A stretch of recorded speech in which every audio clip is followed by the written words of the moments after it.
Why do you call me on the inside line? I told you never to call me on this number unless it was an emergency. This is an emergency. You can't get no more emergent than this, right?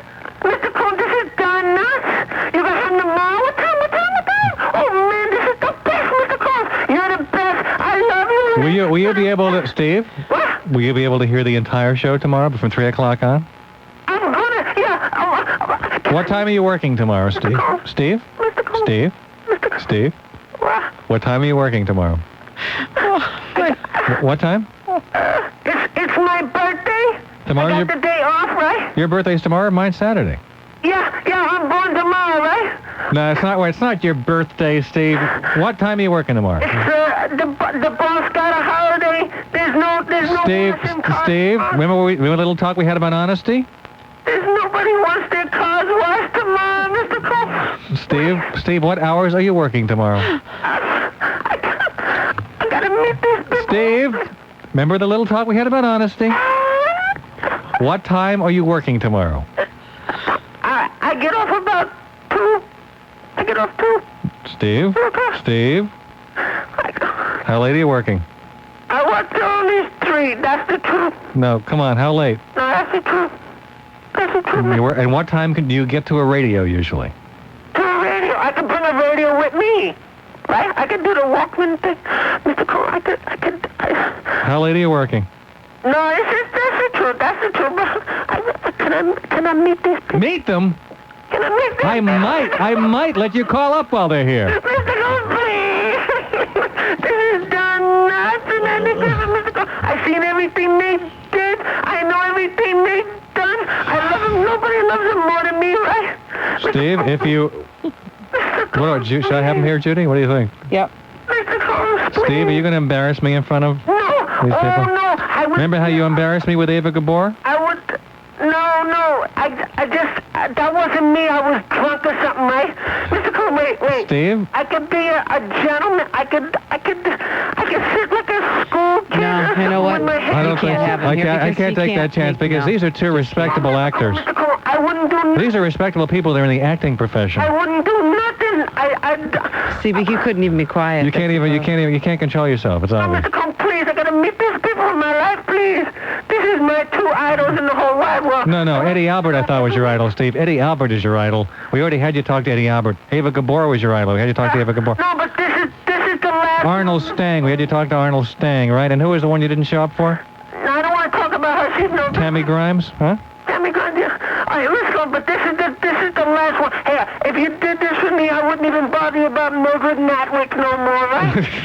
Mr. Cole, please, this is my life. I never met nobody in my life. That's because every time you never show up when we get somebody famous here. Be there. Oh, man, I could be there till like 7 in the morning. Will you take some Valium before you come? No, I don't do that. But I could be good. I'll be a good boy, Mr. Cole. Please, I promise. I can't risk if this. I embarrass you, you could hit me or something, right? You could just... Now, that might be worth it. You could just hit me with a stick. But you won't have to. Elmo's going to be here tomorrow, too, Steve, you know. I don't care. Please. How about Steve and Elmo? Putting them together for the experience. Not a bad idea, yeah. Everybody wants to see Don Knotts, Andy Griffith, right? Please, Mr. Cole, please. This is my dream come true, right? Okay, well, I'll tell you what, Steve. Well, wait a minute. You call me tomorrow morning in the office, all right? Wait a minute. And if you're able to calm down, I want you to prove to me that you can be calm. All right, watch this, right? Hello, Mr. Colmes. This is Steve. Steve, hey, Steve, guess what? Don Knotts will be here tomorrow. He can't control him. Okay, we'll talk about it tomorrow, Steve. I heard that they might be on tomorrow. That's real nice. Yeah. Okay, Steve, thanks a lot. Did I do that, Mr. Colmes? Didn't I do that good? You know what, Judy? NBC's been sold. We're going off the air. Before we go off, why don't we give the guy one little thrill, huh? Okay. One little thrill. I mean, when else in his... When else... shut up, Steve. Steve. Shh. When else in his poor, paltry, little, 2-bit thing we call his life... That's right. Will he ever have another opportunity to meet... That's right. I got nuts a famous person. I got less than a bum in the street, right? And when WNBC gets out of business, even I will no longer be famous. That's right. That's right. No, Unless I get right. extremely lucky and find another radio station to hire me. So, all right, Steve, you can be here tomorrow. But I'm telling you, if you, Steve. I'm not going to sleep tonight. I'm not going to eat. I'm not going to Steve, do me a favor. Steve.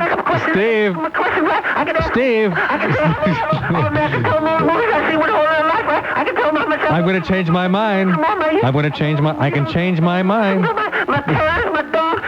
Steve.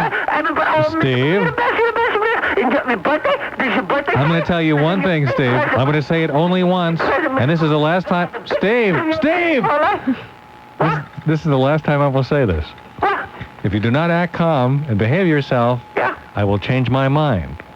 And if you do not continue to act calm when you get here, I will throw you out. Okay? So please keep your childlike excitement to yourself. I will be good, right? Okay.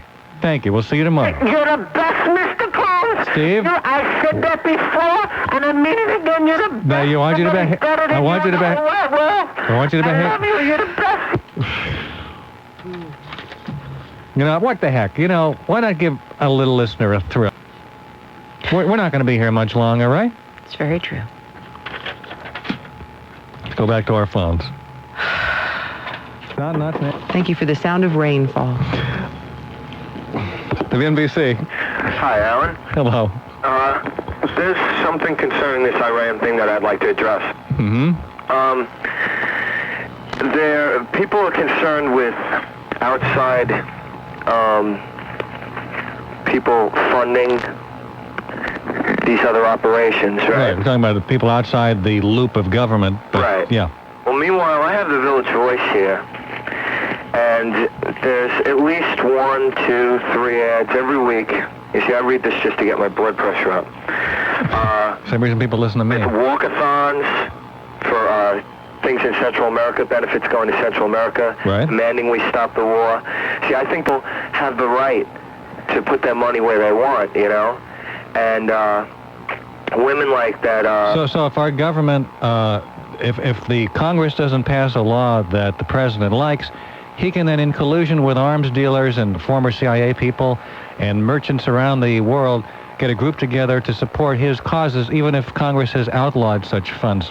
Yeah. You agree with that's okay? But then on the other side... Well, in that case, why do we have a government then? On the other side of that, if the Senate passes funds, say, for instance, to go to the Contras, liberal forces in America can get money together and send money to the other side if they want. No one points the finger at that. Individuals can send money if they want, but the charge is being made here is that there are people operating in the basement of the White House to circumvent laws made by our elected officials, like the Boland Amendment. And that is exactly the opposite of the kind of government we have in this country. It is not government by representation, and it is illegal. Okay? I agree that the Iran thing, that we should get to the bottom of it. But at the same time, I think there is too much attention paid to... Why is there too much attention? If we got people like Oliver North running around making their own laws, and these people think they can run things, and... I agree. I mean, this is not... And if an incoming president is making a deal with a foreign country to do something involving Americans kept hostage to make him look good and make the outgoing president look bad, I think that stinks. Also, no, listen, if that is true, that's, we should get to the bottom of that. I agree. But what I'm saying is this, that an awful lot of attention has been paid in the past 8 years, 10 years, since I've been politically aware, to Republican bashing. I mean, just in general. Not Republican bashing. As a matter of fact, Ronald Reagan has had a love affair with the press for 8 years. He has been... the press has totally ignored many of the allegations which have been made by the Christic Institute and the producers of Cover Up. The press has done a very poor job questioning, and they've got such a good PR campaign going that when the press does question someone like a Dan Quayle and his qualifications, they make it reflect poorly upon the press, as if it's the press's fault that these things come out about Dan Quayle. That's how they brainwash this country. All right, yeah. Well, what about someone like Cuomo, who's got 1 foot in the White House? He does? History wants him. Wait, Cuomo's got one foot in the White House? He did. He Half did? The country wanted him Well, to I run. guess he got further in his campaigning than I thought. Why don't people look into that? He didn't have to run. His foot was already in the White House. WNBC. Hi, Alan. Foot was already in the White. Hello. Alan. One foot in the White. Hello. Hello, Alan. WNBC. Yeah, Alan, please. This is he. Hey, Alan, my name is Don. I'm calling... What's my name? Hello, you there? Yeah. What'd you say my name was? My name is Don. I'm calling from Newburgh, New York, upstate. You know, thank God I got 14 minutes left and I'm getting the hell out of here. No, I'm serious. I'm calling from Newburgh, New York. I'm serious. Yeah, yes, sir. I would like to say that, there's people that keep calling you for that Jewish night thing. I think that's a bunch of hogwash. Okay, thanks. WNBC. Alan Colmes is God. No, I'm just, I'm part of the Trinity, but, you know. Well, I think you're God. Okay, thank you. Feel better now? Huh? Feel better now, I said? Well, let's say he was close, okay? You may be omnipotent, but you sure as hell are hard of hearing. He's slightly underestimating me, but he's closer than anybody else has been. Oh. WNBC. Talk about Hey, it. Alan? Yeah. Hi, long distance call from Hartford, Connecticut. Yeah. Wasn't Bush up there today? I wouldn't go see him. Listen, can I make a quick observation and ask you a question? What? Okay, I want to just say that I think the caucus is running a lousy campaign, and if he continues, he's going to lose, and we'll get the Republicans in for another 4 years. And if we do, what I want to know is, if you had your choice, which you don't, but what country do you want to see take over America? Sweden. Because they will, you know. I want Sweden to take over America. Well, they will take over America economically, because they're going to, Republicans are going to... Maybe Switzerland. Okay, because they're going to take us into ruin. I think Switzerland or Sweden should take over America. Okay, because we'll be in debt, you know that, don't you? What do you mean will be? Well, I mean, we'll be even more so any country can take us over. Oh, you can thank Reagan for the debt we're in now. I know we are. Yeah. But we're going to be worse. Yeah. Thank you. WNBC. Yes. Hello. Hello. Alan, babe. May I call you babe? May I call you Sure. Roxanne? Sure. Sure. Anyway, I hate these stress-filled shows that you have on Friday. Very stressful show today. I'm telling you, this has been a real tense... Can't we lighten up a little bit on Fridays? Well, we're going to do Primal Screaming in a few minutes, okay? I can hardly wait. Oh, I like the way she sighed. That was very sexy, wasn't it? Bye, Alan. Bye. WNBC. How will you be spending the Crystal Notch holiday? Why do you choose to make anti-Semitic phone calls to a radio station? Do you want to advertise what a stupid idiot you are? Why is that? Why would you want to call and say something like that? Well, I don't think anti-Semitism is all that stupid. Oh, you don't? I think in other words, you Judaism is the root cause of the world's evil when you associate the world's evil with world communism, since Judaism is the foundations of world communism. Oh, Judaism, which existed long before Christianity was founded, is the basis of communism? The people who are members of the Hebrew faith are... Well, no, Hebrew is not a faith. It's a language, sir. Of, Hebrew is a language, sir, not a faith, okay? That's correct.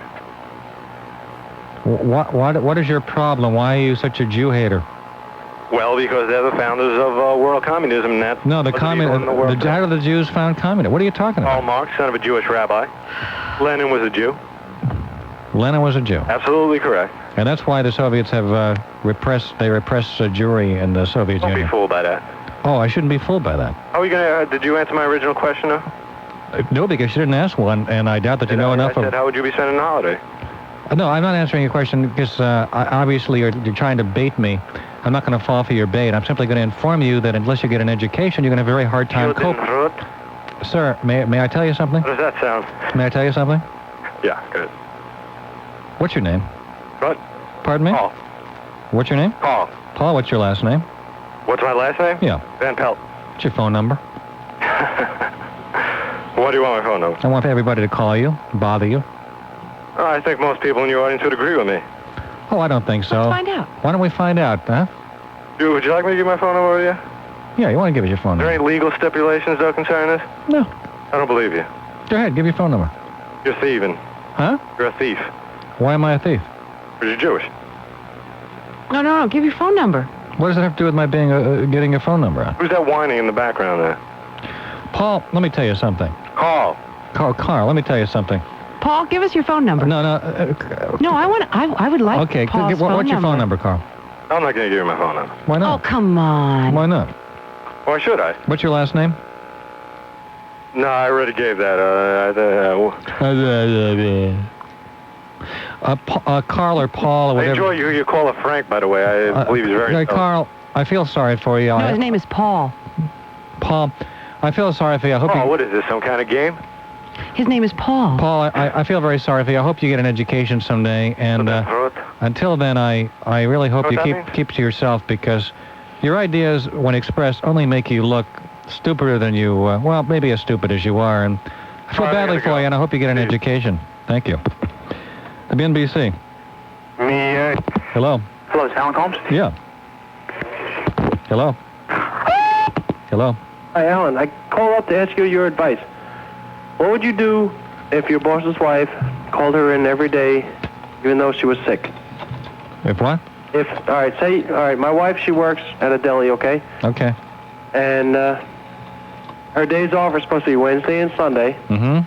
But her boss calls her in on Wednesdays. And even when she's sick, I called her in sick last night for today, and even though she's sick, he still calls her in. What would you tell your boss? Just sneeze on the ham. Look at everybody sick. Yeah, I tell her to sneeze on the ham and to make all the food poisoned. Well, all right, thank you. There's one other thing I want to say. You sound a lot different on the phone than you do on the radio. Because I'm a different person. No, you sound... No, actually, because when you call the show, you get a different person than the person that comes out of the speaker. Seriously. I every day, and I like you. I'm actually a Siamese twin. Oh, you really? And one of my heads talks on the radio, and the other head talks on the phone. NBC. WNBC, Alan Colmes. Yeah.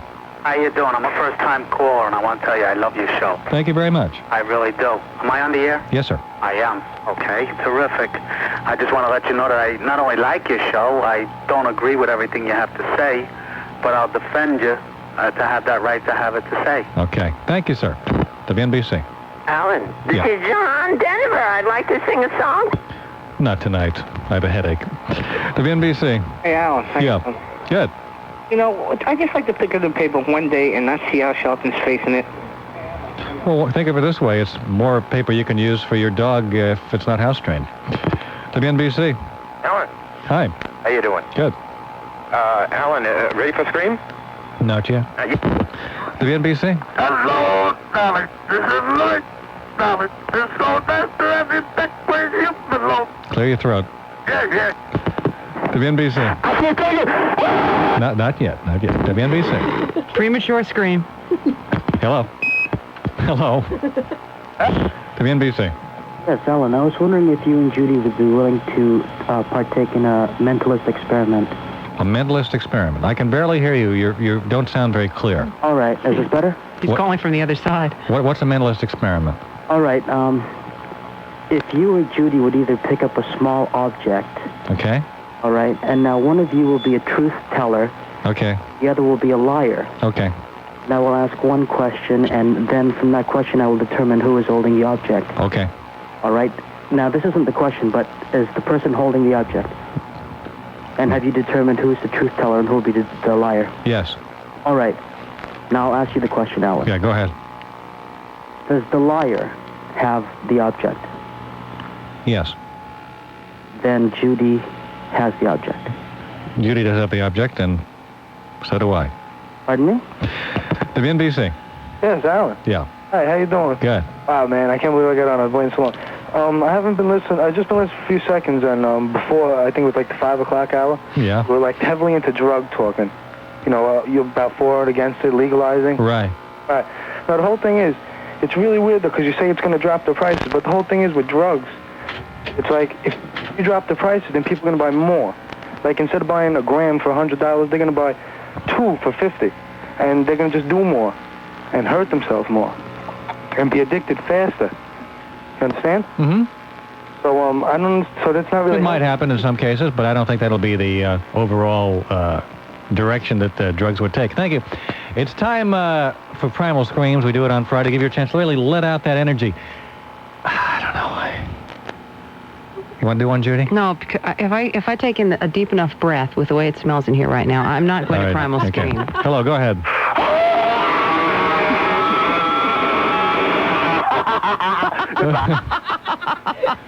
That's kind of what we're looking for, you know what I mean?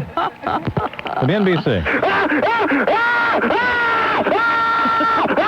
It's been a real tough week. Huh? It's been tough all around, hasn't it? Good primal scream. WNBC. Alan, before I scream... No. Just scream. Hello. Yeah, Alan. Yeah, go ahead. Yeah, my name is Rich. No, primal screams. WNBC. Hi, Alan. Go ahead. I wanted to tell you that I greatly admire your footwear. Thank you. Primal scream. Go ahead. Smoker. A smoker. WNBC.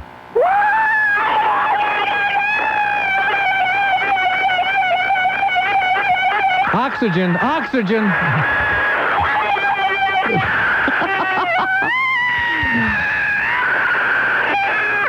Well, ladies and gentlemen, Creative primal screaming. I kind of get the feeling the fat lady has sung, so we'll see you next week. Have a good weekend.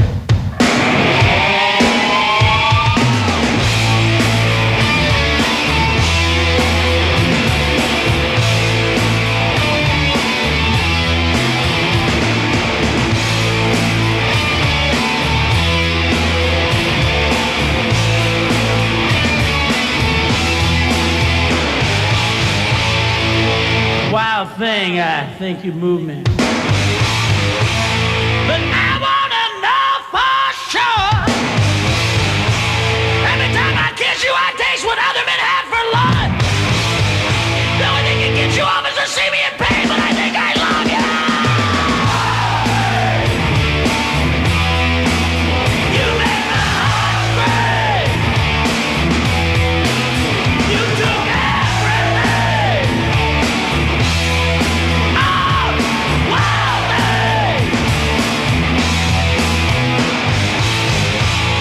Wild thing, I think you move me. It just came to my mind. I thought I'd say that. You make me trust you. This stuck the knife in my heart. You're a lying, unfaithful, untrustable tramp, but I think I love you. You make my heart scream. You took everything. Wild thing.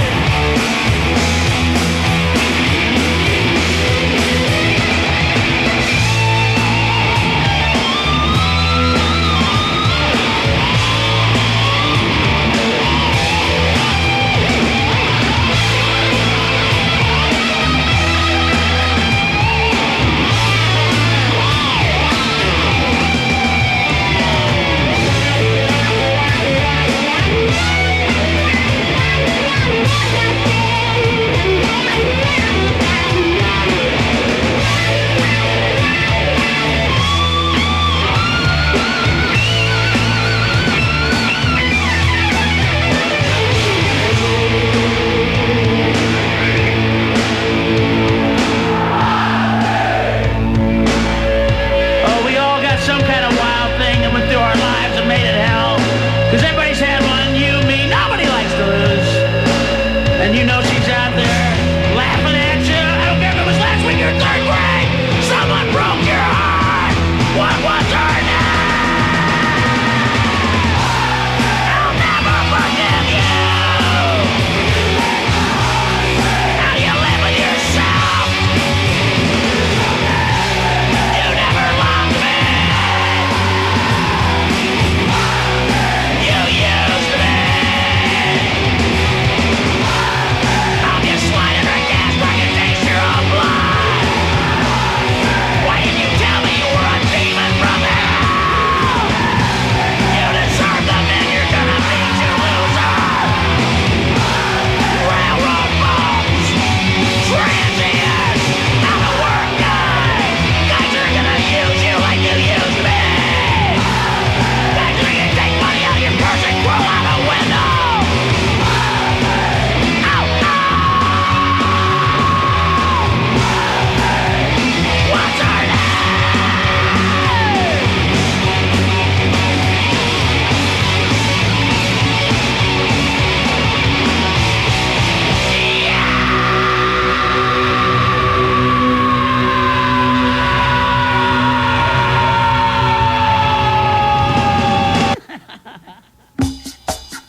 pig vomit.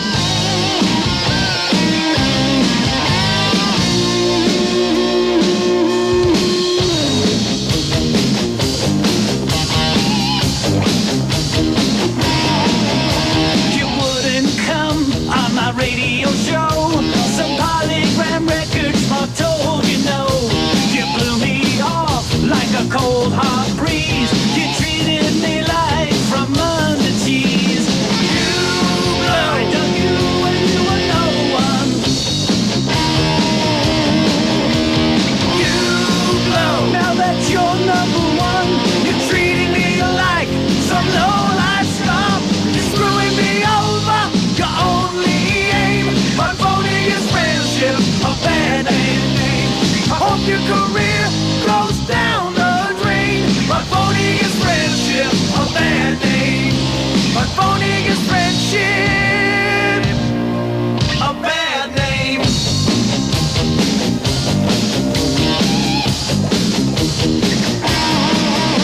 You go on muni, what did he do for you? That tired old fossils 102. You thought your music blows and your lyrics bite. You act like you're Bruce, but you're just Springsteen light. You blow, you guys were phonies. You blow, I can't believe you only wanted to use me and drop me like Uncle Tony. Drop like a rock, like some hard out name. My phoning is friendship, a bad name. The excuse that you gave was pretty lame. My phoning is friendship, a bad name. My phoning is friendship, bad name. They won't play your record. You don't have to go on Stern. And they told me I can't go to K-Rock. They won't play your record. You don't have to go on Stern. And they told me I can't go to K-Rock. You're screwing me over. Your only aim on phoning is friendship, a bad name. Hope your career goes down the drain. But phoning is friendship, a bad name. You're screwing me over. Your only aim but phoning is friendship, a bad name. I hope your career goes down the drain. But phoning is friendship, a bad name. But phoning is friendship, a bad name. But phoning is friendship, a bad name. But phoning is friendship, a bad name. You don't have to go on Stern. You don't have to go on Stern. You don't have to go on Stern. You don't have to go on Stern. Happy was put together, it's Jimmy Miller on drums. And the track was cut one afternoon because the whole record was cut in the basement of my house. So, and with the Stones mobile truck parked in the driveway. Right. And so I was there, and sometimes I'd be ready to play, you know, and some of the guys would come over early.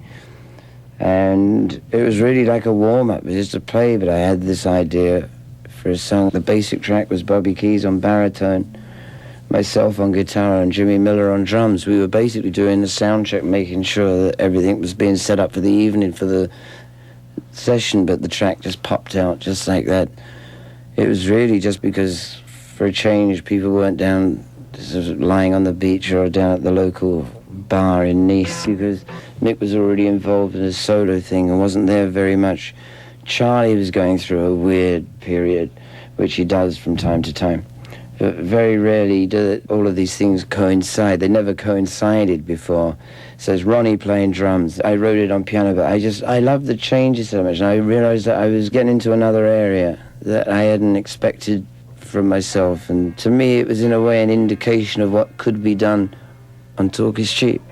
I wonder though, if you had any vocal insecurities when you sat down finally to do your own solo record. I personally didn't have any doubts about doing the vocals when I went into this record, because I figured that, well, if I got to sing all of these songs, which I intend to do, the more I practice and go through, the better I would get at it. Practice maybe doesn't make perfect, but it makes for better, Right. So I get a lot of push from the guys I was working with, They didn't Nobody was there saying, oh, God, this guy's paying us. We've got to say, yes, Keith, yes, Keith. To me, that's important. Is there a favorite vocal on Talk Is Cheap? I keep coming back to No Mistake because I realized that I was really starting to feel comfortable with singing on this record. To take it down an octave and like sing it, make no mistake, and use like more of your voice rather than just sort of always trying to pitch it to the very outer limits at the top. In a way, right now, I'm pretty happy with the way I'm playing. I'm coming up with some variations, and I've expanded a little bit on things that I do. And all of that's to do with just working in the last 2 years constantly, from Aretha through Chuck Berry movie and through, and once that finished, we go straight into this album, at least working on it and playing. With the Stones got so big after Satisfaction that you would work either frantically for months and then maybe 18 months sometimes with absolutely nothing. You wouldn't even see the guys, and the bigger you get, the less you can work, and which is not a good thing for a musician. So I've been playing constantly, and I've noticed that, it sure helps me. I mean, I play guitar at home, but it's not the same thing as playing with a band. The only other thing I have to say about guitar is that no guitar player can go wrong if they play acoustic guitar. If they keep their hand in on the acoustic guitar, then anything else they do can only improve, can only benefit from that. Whereas if you don't, you can kind of get very much into using the electricity and use the tricks, the sustain and feedback, and you can lose a lot of touch and lose a lot of ideas about playing guitar if you don't keep up playing the acoustic guitar. That is the instrument, because it can't fool you. You can't make tricks with the acoustic. If you keep the acoustic guitar, it'll help your electric guitar playing, but your electric guitar will never help your acoustic playing. It's a different touch, a different feel. And you can get into that fastest guitar player in the West syndrome, which is, for rock and roll music, absolutely, a dead-end street. That's rock music, that ain't rock and roll. Keith, I want to thank you so much thank you, for getting together this special Keith Richards edition of Timothy White's Rockstars. A wonderful thrill. And I'd like to close the show with a track on Talk Is Cheap that would teach any rocker as much about the art of swinging a groove as anything recorded in recent memory. The song was called Rock a While, and it's both a history lesson and a breath of fresh air from the hardest working guitarist in showbiz. Thank you, too. Keith Richards. Barbara Bush looks older than she ought to. Older than she ought to. Looks like she's got one foot in the grave. In the grave. She's an antique. She looks like George's mum. The wrinkles on her face could hold a 3-day rain. Yeah. She's so old she used to date Fred Flintstone. Fred Flintstone. I'll get her parents walked out of the sea. Of the sea. She's so fragile. Ooh. She sneezed and broke her hip. Oh. People keep on poking her to make sure she's alive. Yes. Oh, like her. Are you seriously eating dog food? Did it? Hold it a second. Hold it a second. Hold it a second. Now wait a second. The bridge again. Oh, hold on a second. Give me. What's going on here? Oh, folks like her are usually eating dog food. That's it. Dog yeah. Okay. Food. Now hold on a second. We thought that was the bridge, though. Oh, how does the bridge go? Oh, folks like her. Oh, you wrote this. Oh, folks like. Old folks like her are usually eating dog food. Did it ever occur to George to look for something new? Barbara Bush, she looks 150. 150. With a dye job, she'd look 95. 95. She eats soft food. Soft food. Her teeth can't chew much more. She ain't no beauty. She's George Washington with jugs. With jugs, yes. Feel like a truck. very thick and stocky. Throw a saddle on her back and ride her like a jockey. Our first lady embarrasses her country. Embarrasses her country. She should wear a bag over her head. Over her head. She looks embalmed. How long has she been dead? A prune face on a sack of mails, enough to make him a gag. What? Barbara Bush looks older than she ought to. Barbara Bush looks older than she ought to. That it. I don't know who wrote this, but this is incredible. It's incredibly good, isn't it? Somebody must have spent over a minute doing this. But I lost a few words on there. Yeah, a couple. A couple. You swallowed them. Well, it was sight reading. I just It read was it. the phrasing. He was getting the phrasing. All right. Well, but you were damn good on that. That was pretty tame. Yeah, well, we kept it tame for you. Okay, yeah, you I didn't. didn't want to get you all upset. Yeah, you know, I might get. You should have heard the one they wrote, the first one. Yeah. It had Barbara Bush's breast cheese, and it was... Let's do that one now. Now you want to do that one, Yeah. huh? He's all warmed up. Okay. I tell you, they had Stone Age tampons in there. I mean, you know, I didn't know your sensitivities. You know what I mean? I don't know what kind of guy you were. I didn't realize you were a regular guy.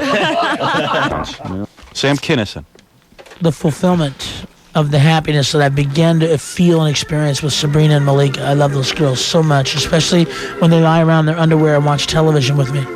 So are you saying without their That's what tops I'm on, just your panties? I'm saying I could be happy with these two women for the rest of my life. Are you saying that you could enter into a relationship like I a would marriage? marry both of them tomorrow. Tomorrow. Marry both of them? Yes, I would. Unfortunately, that's illegal. I know, and we're dealing So with you're that. hoping that the law will be We're changed, dealing with that, basically. yes. But you really Don't you know people that own this town? Oh, But God. you've fallen in love with both girls equally. I took them out to eat. I said, listen, the good news is I've never been more in love in my life. The bad news is it's with both of you.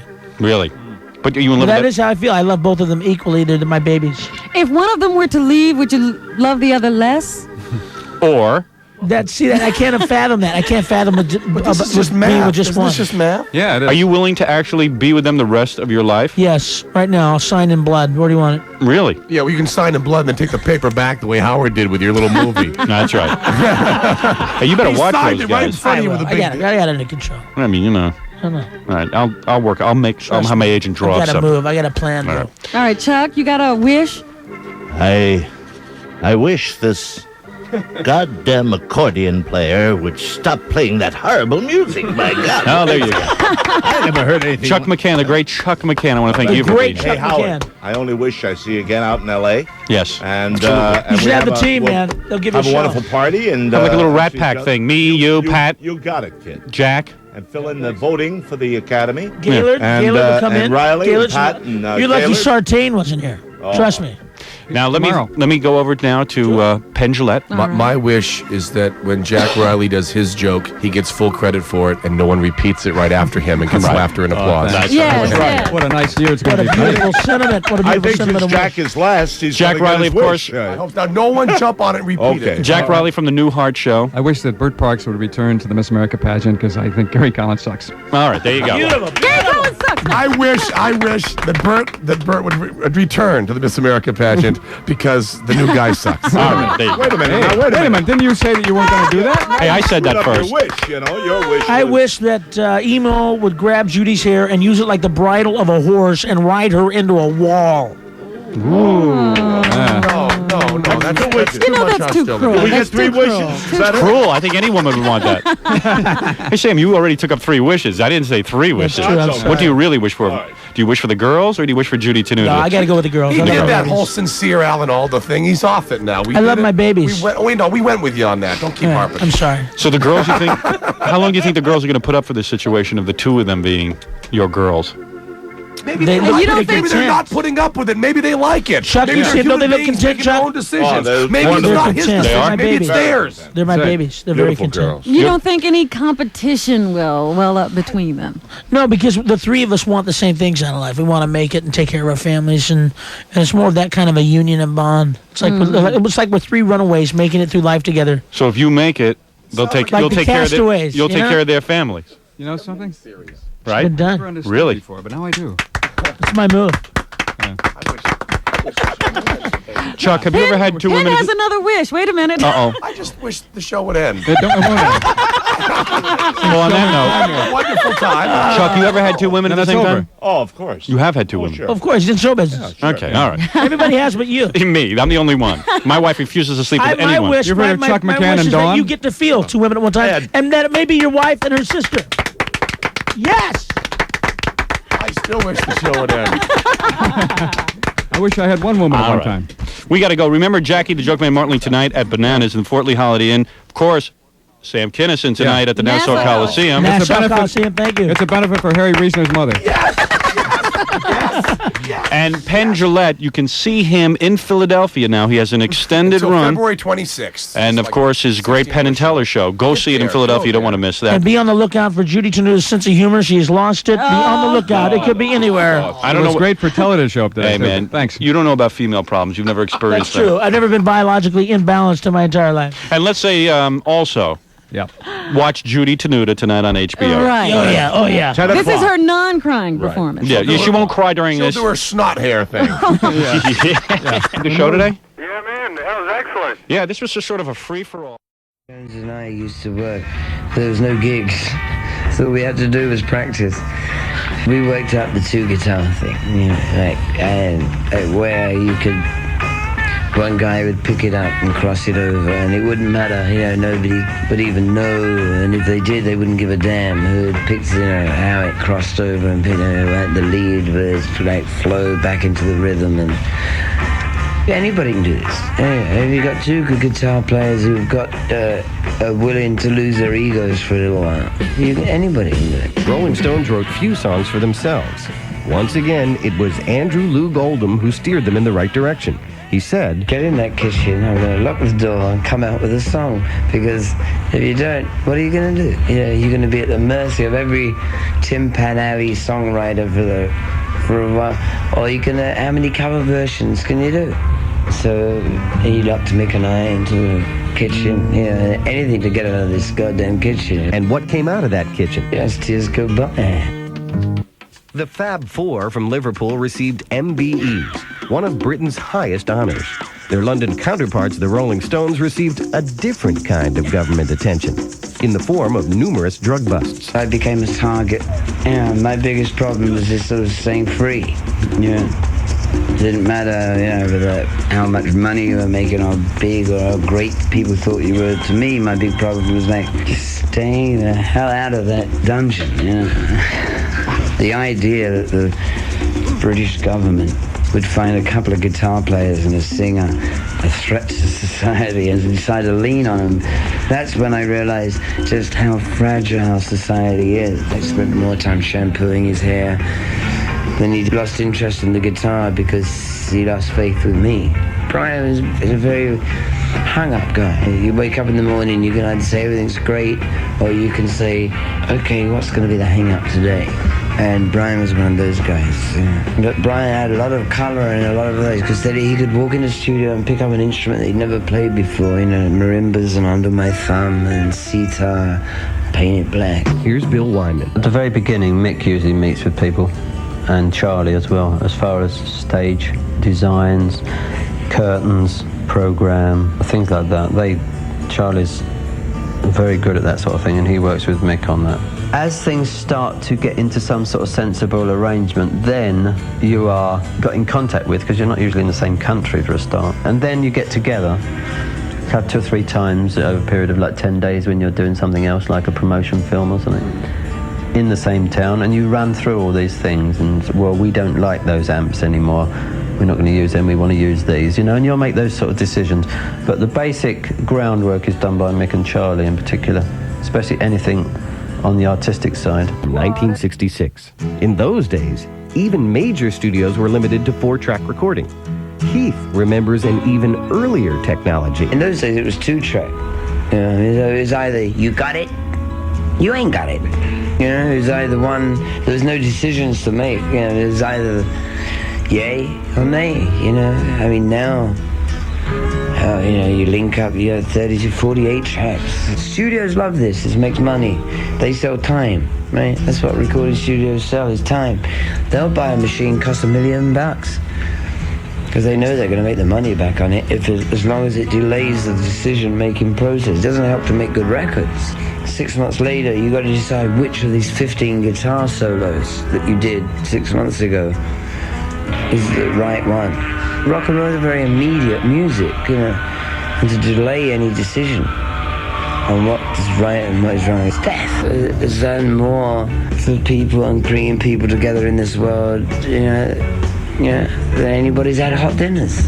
It's more subtle, it's more indirect. His power is more indirect, and so is women's power. It's far more indirect and more subtle than them getting up and waving flags. Stones usually appear in huge, sold-out arenas. An appreciative audience can be found anywhere. The great thing about this band is that they can play to any audience. Mick and I have often in weird countries like Peru, where we've sort of been hanging around on vacation or something, got out the old guitar to get a few free drinks, or just to get in with the locals and get a room for the night. And we drive to this weird little Indian village up in the mountains at 11,000 feet. I think we're going to find somewhere to stay for the night, and we have to end up sort of entertaining the whole village, and then somebody will say, yeah, you can't stay here, we've got a room. All those little things help. At the end of 1967, the psychedelic era was in full swing. Their Satanic Majesty's request was the Stones' expression of that era. The only thing that I can say from the Stones' point of view of that album is that it was the first album that we ever made off the road. By 66, we finished Between the Buttons, Let's Spend the Night Together, and we stopped working for like a year and a half.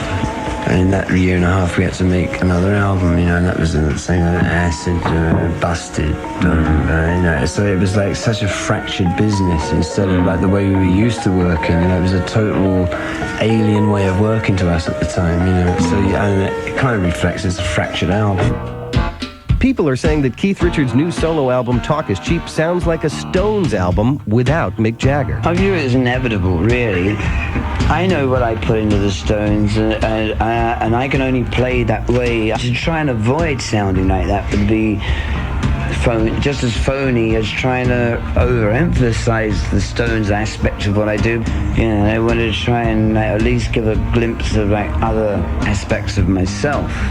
To me, this is like a first tryout, and I'm very happy with the way it came out. And I think it's, it tells its own story, which is why I call it Talk Is Cheap, because really you just got to listen to the music, and it kind of eventually will explain itself.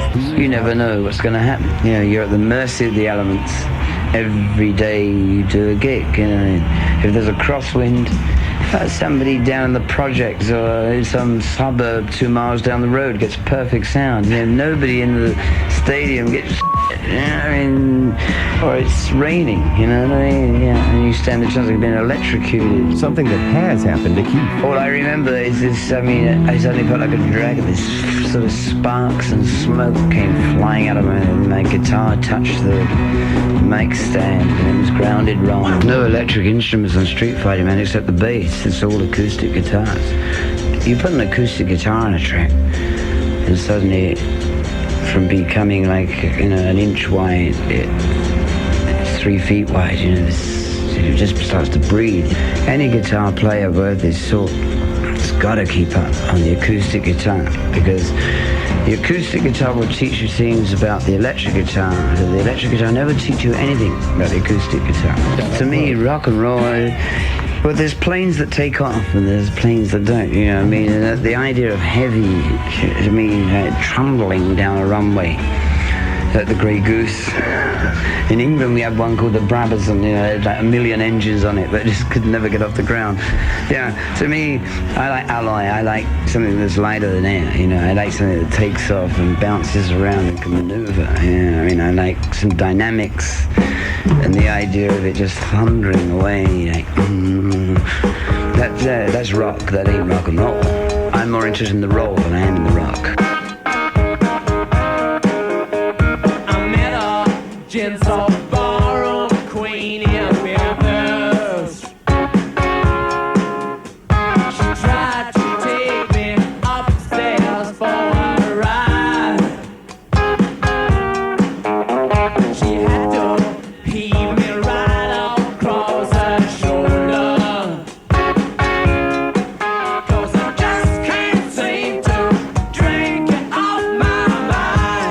Years on Let It Bleed. On July 3rd, 1969, Brian's death by misadventure ended an era, but he's not forgotten. Hey, he's remembered every time we play, and as far as we're concerned, the Stone sound even today still carries Brian's legacy. That's why we're still talking about it. Dead but not forgotten.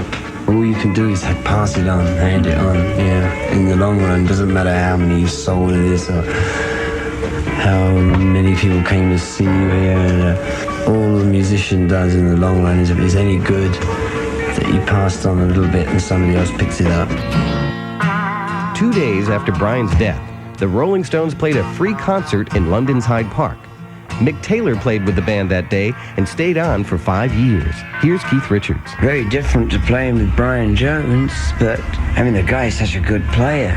He lacks one of those ingredients that are necessary to be a solo or to work out on your own, which is the need to show off and the capacity to deal with the behind the scenes stuff. But as a player, he's got to be one of the best of all time. So consistent and so solid. I think I'm pretty good at what I do. But whether it's art or not, I don't know. I don't know who decides what's considered art.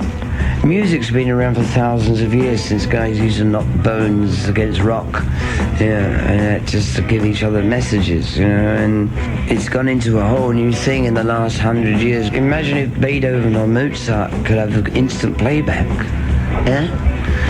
instead of, if they were lucky, listen to it 2 or 3 times played by an orchestra to actually hear what it actually sounded like. That was their only chance of the playback. It was one of a few performances, if they were lucky. Music has gone into a whole new thing with this, with being able to hold it, recapture it, play it back.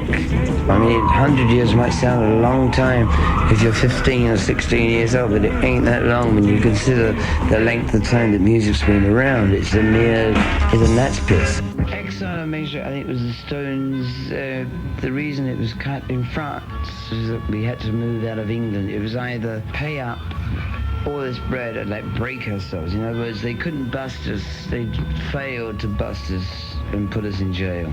So then they tried to bust us economically. And it was well, you want to live in England? You wouldn't be able to afford a guitar string, and they're hitting on you for £3 million. As far as exile's concerned, it was a matter of okay, we'll leave the hometown, we'll leave the old country.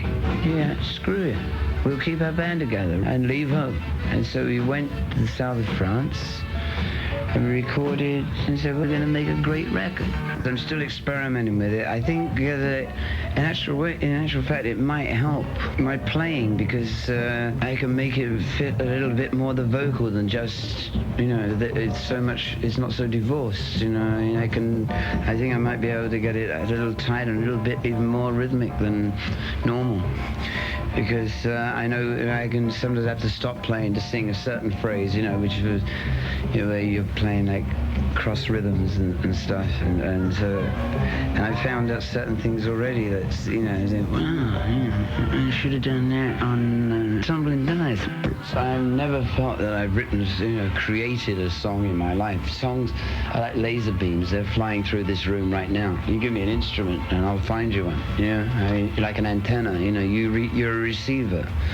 So it's music. It goes through walls.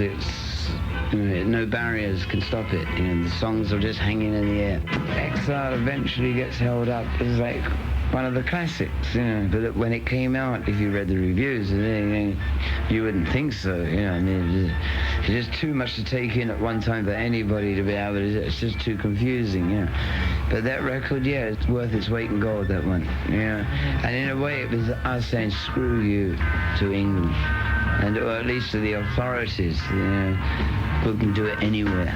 The lyrics to me, I call it vowel movement, It's a matter of whether the vowels sound right. Really, it's whether it's the E, I, A, U, O, A, whether they're in the right place. The idea to me of writing all these poems and then trying to wedge them into some music with a stick, to me is No way, you know. I mean, to me, it's a matter of sound all around. The voice, what the voice is saying, and especially the vowel movements. And what I find is that if you get the vowel movement right, you'll find the consonants. And the consonants will provide the actual words.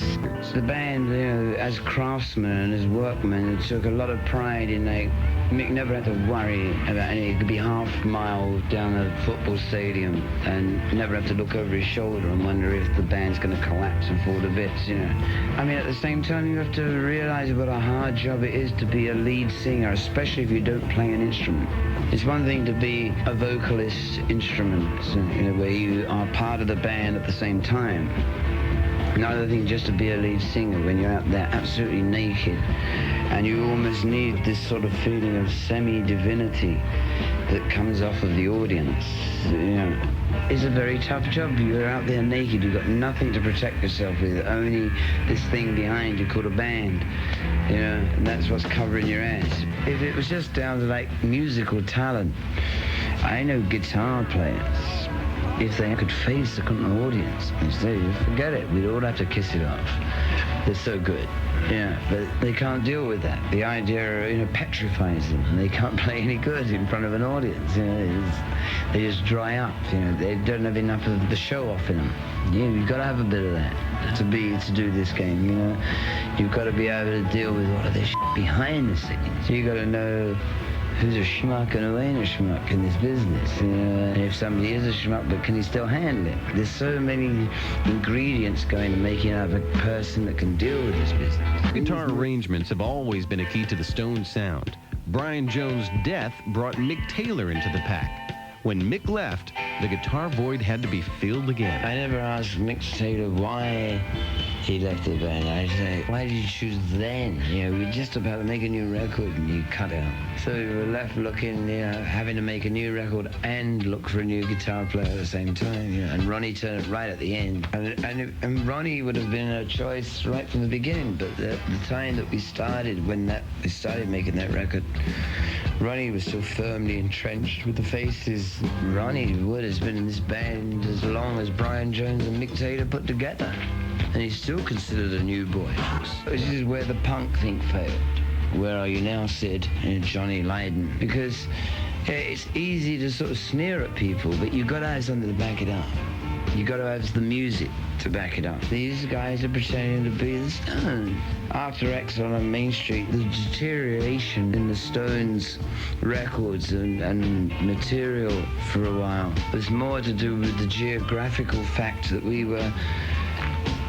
After Exile on Main Street, everybody had found their own different places to live and where they wanted to hang out. It was more the problem, like you couldn't just sort of say, I've got a great idea for a song, I'll be over in 10 minutes. You know, you can't write a song over 3,000 miles over the phone.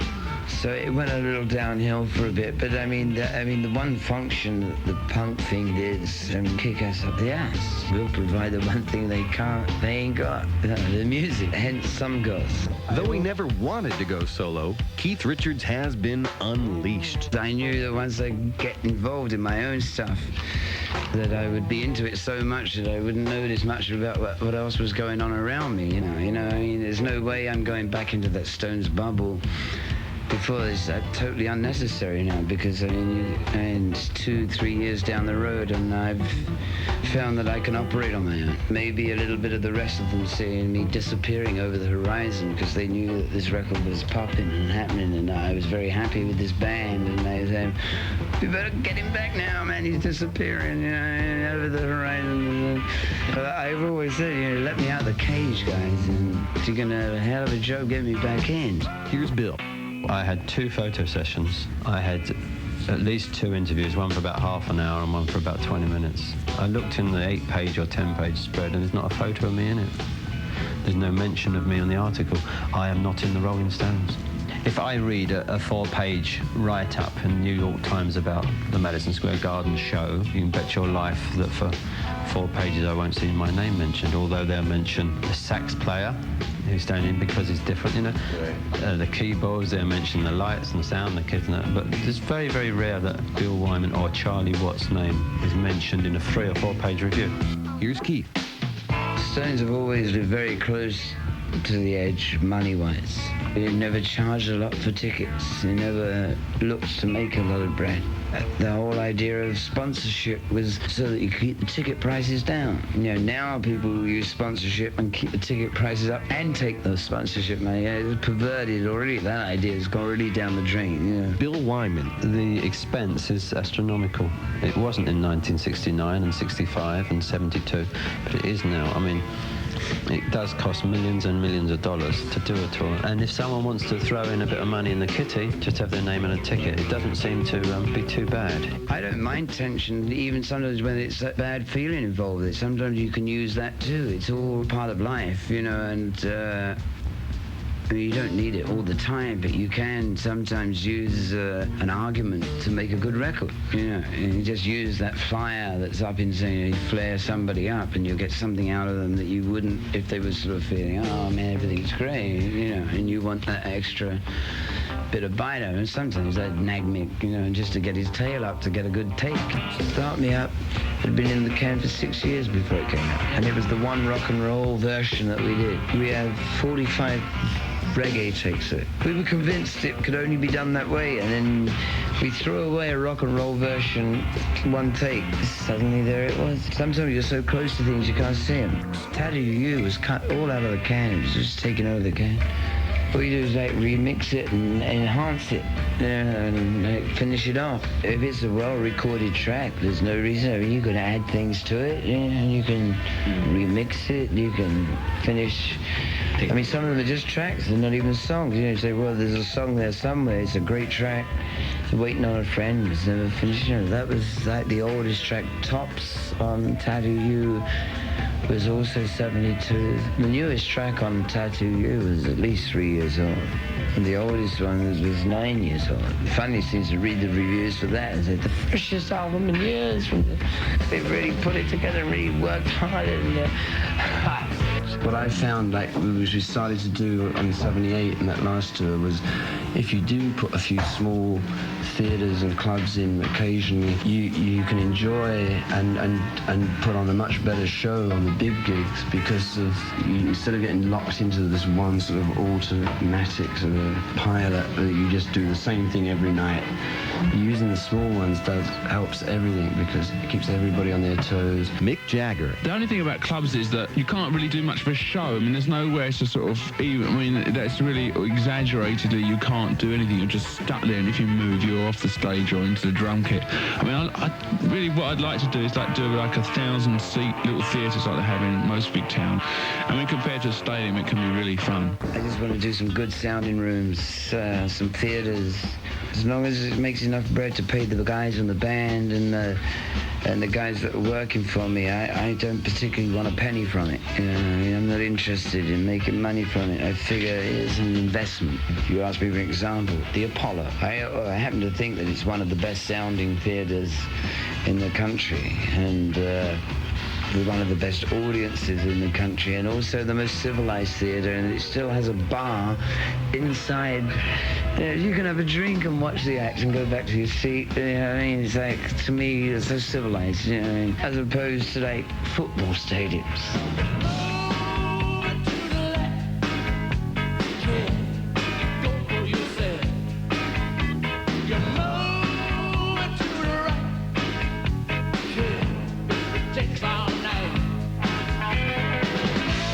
On the song One Hit to the Body, a third guitar is added. Here's Ron Wood. There was Jimmy Page there playing on that one. He had the bender, the old bender guitar there, where you pull on the strap and it bends the second string. Yeah, that album I think will be late to be realized. That's what a good album it is, because we didn't really promote it. That was just as we were going to take the big Stones break, so we didn't promote it as a band as we should have done. Bruce Springsteen on Keith Richards. Probably like most musicians of my generation, I first really heard Chuck Berry through the Rolling Stones.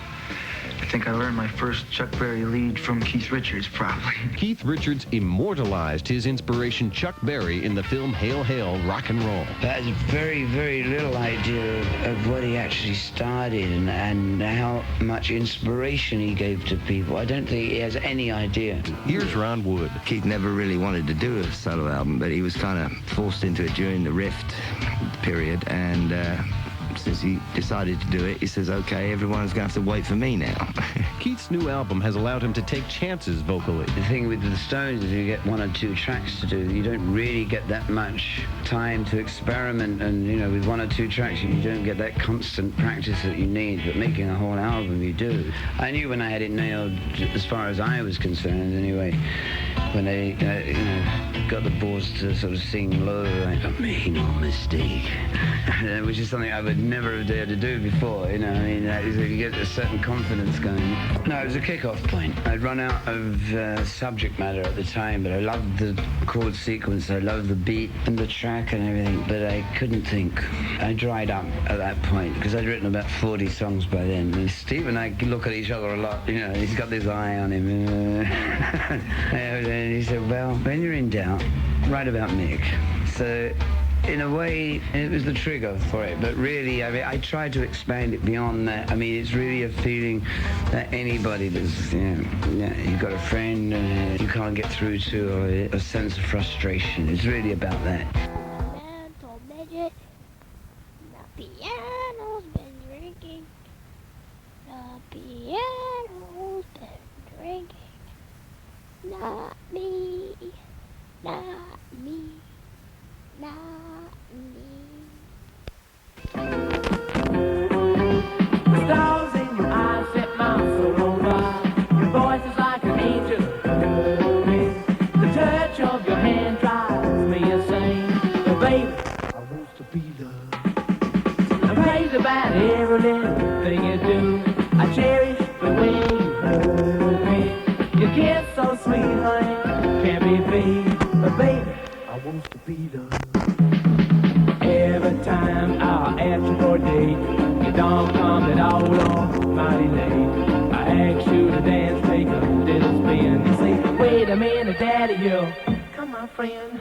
I love the way you walk when you pass me by. Even when you try to serve me, you kiss me, baby, when you give me an eye. But baby, I want to be loved. All right.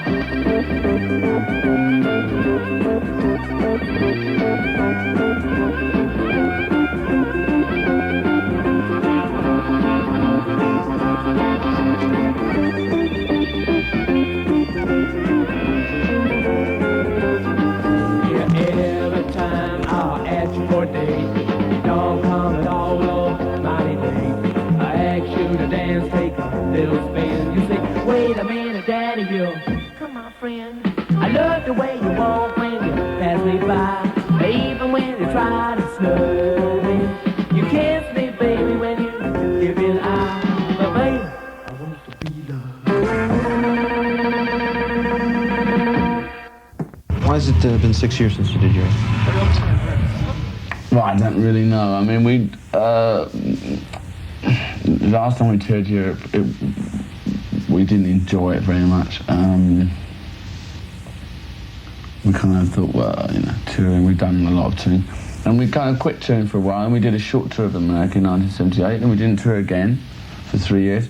And last year we did a tour of America, which we enjoyed very, very much, and the crowd's wonderful, the response was wonderful. We enjoyed playing, and so, when Bill Graham said to me, well, let's do Europe the same kind of way, but European style, we said, okay, we'll give it a whirl. There's been talk that you'll do maybe some dates in South America, maybe some additional dates in the States this year. Is that? I'm not doing Argentina tomorrow. You wouldn't tack on any additional dates in America this year, then, right? Not this year, no. Okay. No. We're too. The world is a big place. America's a wonderful, big place, but the world is big, Do you think we'll see another studio album in a shorter span of time? No, there won't be another Stone studio album until next year. Yeah.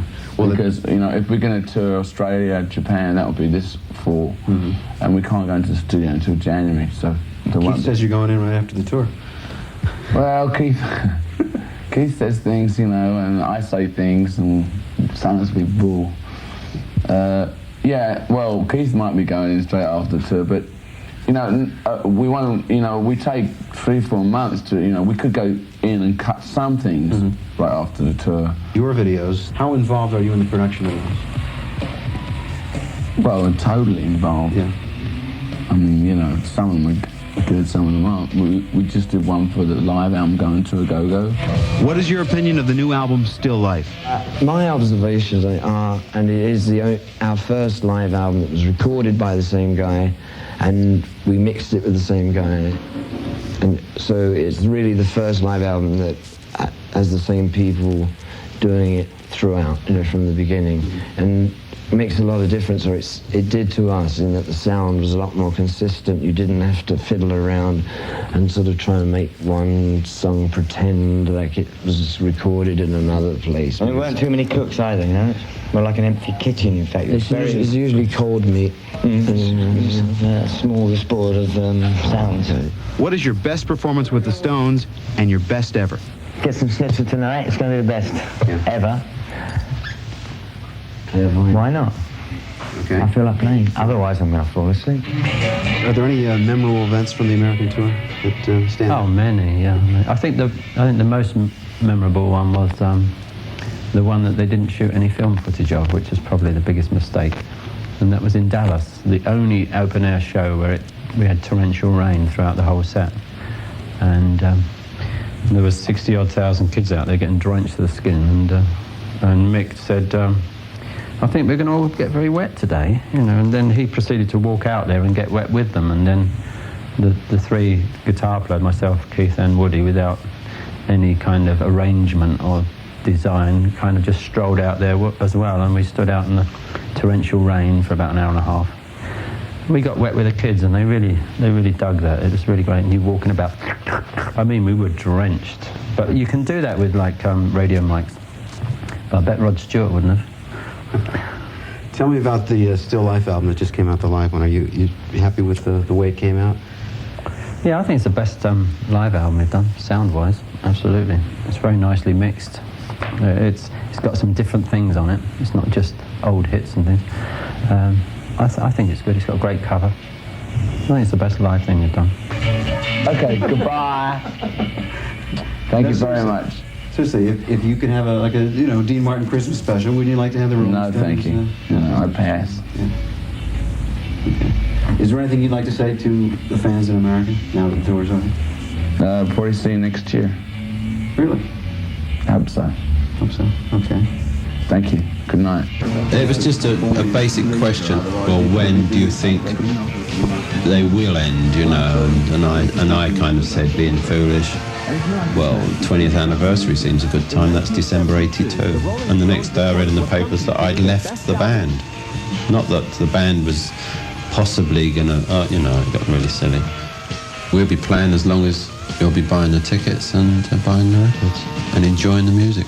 We here. Because we're going to be here on the 25th in this stadium on the 25th of September, playing in this marvellous Philadelphia stadium, and then lots of other gigs after that, going through to December. Well, we want to try and play to 1 million people. Just 1.5 million people, he says. You've had this reputation of being the bad boys of rock. How do you feel about that? I mean, you're a little older now than you were when you first started. I'm older and much gooder, I can see. They always get sweeter, don't they?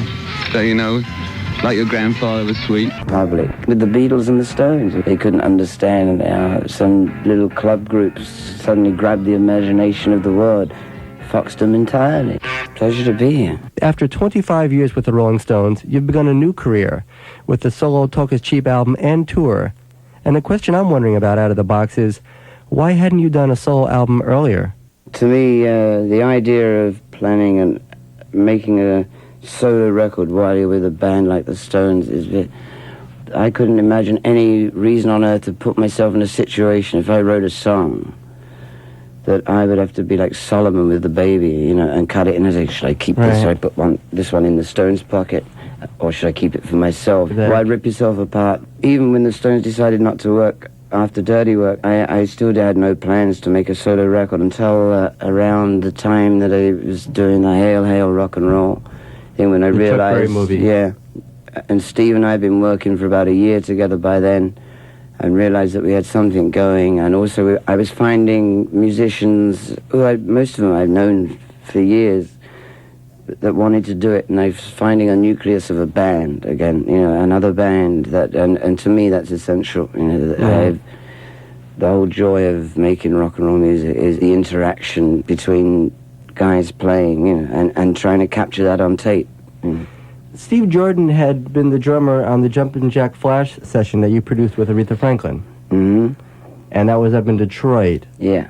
And so would that have been the first time that you actually played together? Yeah, on a pro gig, yeah. Although I've known Steve since he was working with Saturday Night Live like 10 years ago.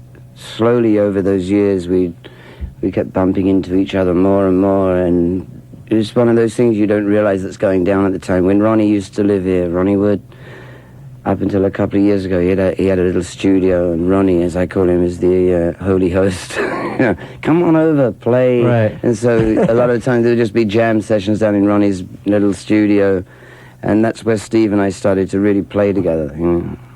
Why do you think you work so well with him? What do you think the chemistry is between the two of you? I don't know. Chemistry is one of those things I was never good at as a subject. I think it's the unknown bit of the chemistry. It's the same with the Stones. I mean, line them up against a wall, the most unlikely good rock and roll band that you could find. Tell me what you were listening to, say, for fun at the time that you and Steve were writing songs for Talk Is Cheap. I found that the older that I got, the longer I've done this gig, the more tolerant I can be about other kinds of music. I mean, I still listen to a lot of blues, the Chicago electric variety, and also you catch me listening to a lot of Bach and Mozart and Beethoven too. I happened to be listening at the time to a lot of South African Soweto street music, which was intriguing me a lot at the time, because it seemed to me that Africa, which had produced the rhythms and the heartbeat of American music, and especially rock and roll, absolutely, had gone back to Africa, and now they were sort of throwing it back with electric instruments, and this is where I got the idea for the accordion and fiddle on Locked Away. Actually, on Locked Away, there are like 3 generations of rock roots on that track. You got Ivan Neville, the son of the founding member of the Neville Brothers. You got, Good Stanley lineage. Buckwheat Durrell, Zydeco accordion great, and Michael Duché from Beausoleil, a great Cajun band.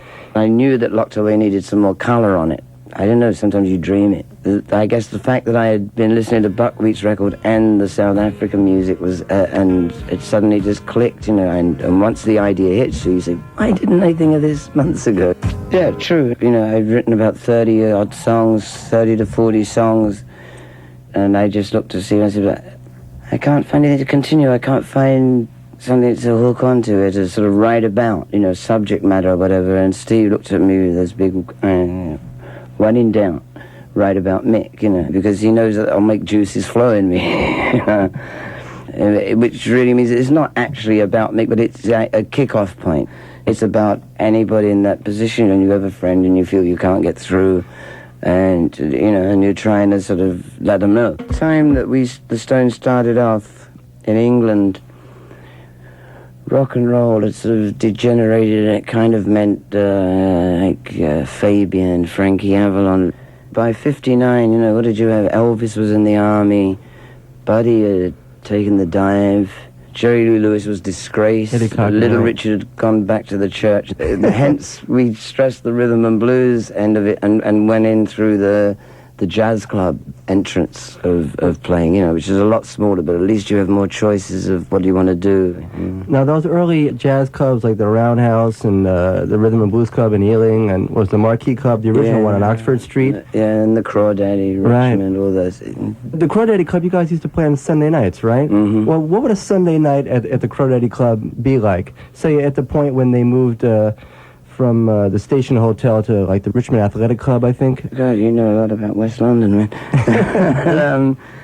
It started off as a fairly small thing. We just took it over because we managed to convince the guy that owned the pub that we could bring in more people, and hence he would sell more drinks than the local Dixieland band that he had playing there. Right. So he tried us out for a bit, and within 2 or 3 weeks, slowly you'd drive up for the gig and there'd be a huge line going across the railroad tracks until it became like a real event. And that was, say, 63. Yeah. So in the early days with the Stones, like an average set, you might play Route 66, you might play Bo Diddley's, do the Crawdad. A lot of Jimmy Reed stuff, a lot of Muddy Waters stuff, some Howlin' Wolf.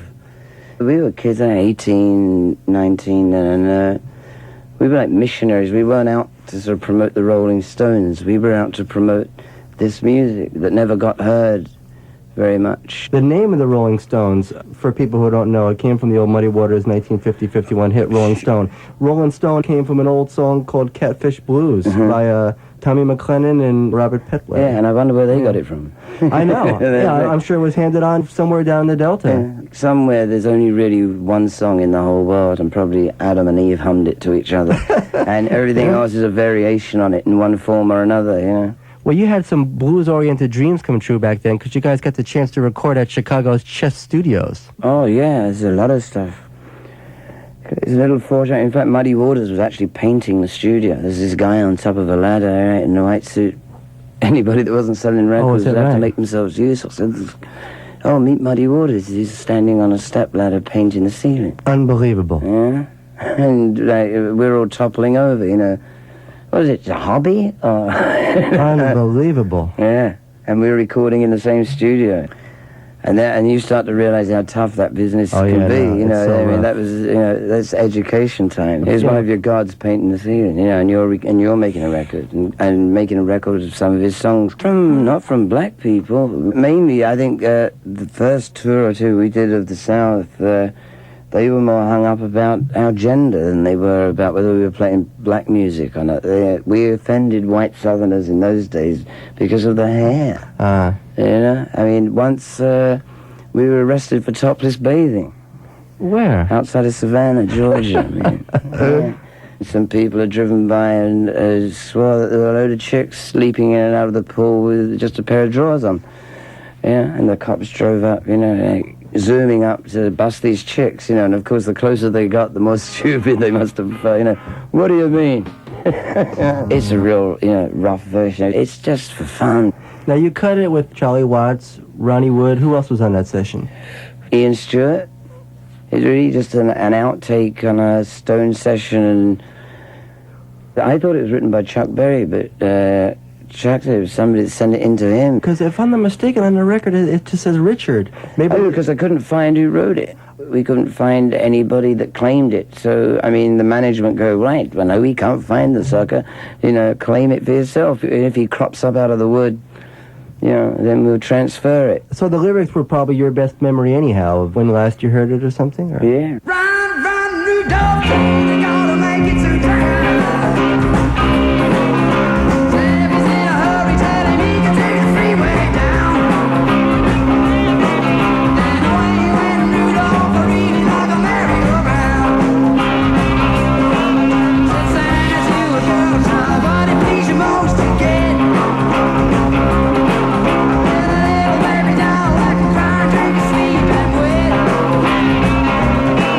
Then away went Rudolph.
This is a Keith Richards edition of Timothy White's Rock Stars, and I want to ask my guest something that I've never heard him discuss before. And Keith, that's your childhood. One very personal question. At 13, you joined the Boy Scouts. Now, what I'm wondering is, what changed your mind about the Scouts? I joined the Boy Scouts because I thought my dad would be proud of me. This is your dad, Bert Richards. Yeah, and within 3 months I was a patrol leader. Believe it or not, it was Beaver Patrol. That was a commando unit compared to what the Boy Scouts supposed to be about. I was in the Boy Scouts about 2 years. I learned an awful lot about how to live out there in the woods. That's what I wanted to learn. Once a year, they had these huge gatherings of Boy Scouts all over the country. Summer camp, it's like thousands of them. And I smuggled in a couple of bottles of whiskey, and there was a couple of fights that went down between some Yorkshire guys and us. And so I was under suspicion, and then a few weeks later, I had some dumbo recruit come in, some kid who was just offensive to me in every way. And I punched him out, and I got thrown out. I couldn't imagine going on and on with it anyway now, but I learned certain aspects of leadership from that. And I also learned that if you dump me on the top of a mountain with like the bare necessities, I'll survive. I believe the first record you ever bought was a Woolworth single on the Embassy label. It was a Ricky Nelson impersonator. What was the tune? There'll never be anyone else but you, right? But I couldn't afford the real version.